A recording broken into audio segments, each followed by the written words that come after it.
Hey, this is Charlie Barrett from Games Radar here with Randy from Gearbox. We're getting our first hands-on with Borderlands, the single player and the co-op. So how would you describe the world of Pandora? What was your inspiration for it, and what are you hoping players get out of that world? Well, you can kind of see from the look of it, it's got kind of a Mad Max vibe to it. Certainly feels like a post-apocalyptic vibe, but it's a science fiction game.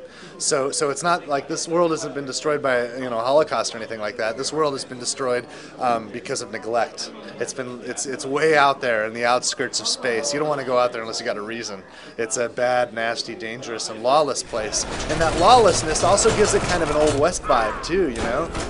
You kind of have to make your own way out there. In fact, you will make your own way. You are a treasure hunter. You're a vault hunter. And there's this legend of a vault. You're kind of like a mix between Mad Max and Indiana Jones. Yeah. You know, Indiana Jones is like the treasure hunter part of it, and the vault is sort of like your lost ark. So it's your goal, it's your quest. So what's the background? Why is this place post-apocalyptic, and why are you searching for the vault? So the vault is this legend that's been passed down from the generations. As mankind started exploring the universe and going to other planets, they discovered that there were aliens out there. There's all kinds of interesting ruins. And a lot of people have interpreted the symbols on the ruins to suggest that there was a great culture and some great technology and great wealth and great power. And a lot of that's manifested itself in this legend of a vault somewhere where the aliens kept all their best stuff. In fact, in this universe, there was a wreck found, an actual craft. Broken bits of ancient technology were discovered by the Atlas Corporation. And Atlas became the most powerful, the most wealthy corporation in the universe by reverse engineering the stuff and building new inventions out of it, new technology out of it. The fact that that was so valuable created sort of a gold rush mentality, so people started going out, different corporations were going out to these different planets. So in fact, a few corporations came out to this distant world of Pandora to settle it, to mine it, and try to find some value there. Of course, it's a big planet, and when they first got there it was winter, and it's a huge planet. It takes decades for it to go around the sun, and so it took like about 15 years for it to go from winter to spring. And when spring happened, all these creatures started coming out of hibernation, violent stuff, things that will eat your faces off, and it became a little too dangerous, a little too expensive for the corporations to stay, so they all pulled out. And everybody that could afford to leave did, but those that couldn't, they sort of stuck together in the settlements, formed a simple economy, a loose rule of law. Others left the settlements, bandits, marauders. They just scrape the landscape for food and fuel, kill anything they can kill just for the ability to survive another day. And it became this kind of sort of cesspool, if you will. But there's a rumor that the vault is there, and in fact it is there, and you're on this quest to find it. But there's a lot of interesting kinds of wildlife. Little guys skittering around that can burrow into the sand, pack animals that are like dogs called skags, and these guys will run around and they'll eat you up and spit out your bones after they digest your meat. There's a rack, which are like flying bird-like creatures. There's spider ants. These guys are really tough. They're armored kind of bug-like creatures that are taller than you and I. All kinds of interesting creatures.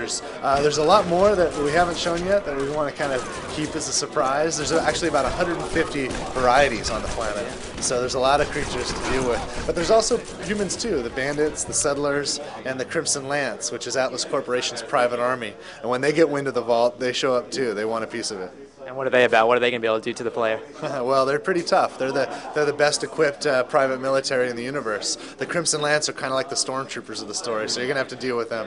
Yeah, there's 4 different character classes, and each character class has a unique active skill that you can activate. In addition, there's also skill trees that you can invest in, and there's different specs to build out. For example, one of the other characters, the Berserker, the Heavy, he has one spec that's a tank spec, and he's got another spec that's about brawling, about doing damage with his fists. One of my favorite skills is called Prize Fighter, and you invest in Prize Fighter, and every time you punch a guy in a Berserk mode, money pops out. Oh, nice. So, fun things like that, right? Having fun with the skills. But his active skill is great. It's called the Berserker Rage, and he can go nuts. He turns into the Incredible Hulk, and he just starts chomping things with his fists, and he'll just smash you apart with it and bludgeon you with that. There's a hunter. He has a pet Bloodwing, which is like a falcon. very powerful pet that he can also increase the skill and capability of the pet too, and he can send that out at the enemy. You mentioned Lilith. She has a phase walk. When she phase walks, it's kind of like when Frodo puts on the ring. The enemies can't see her.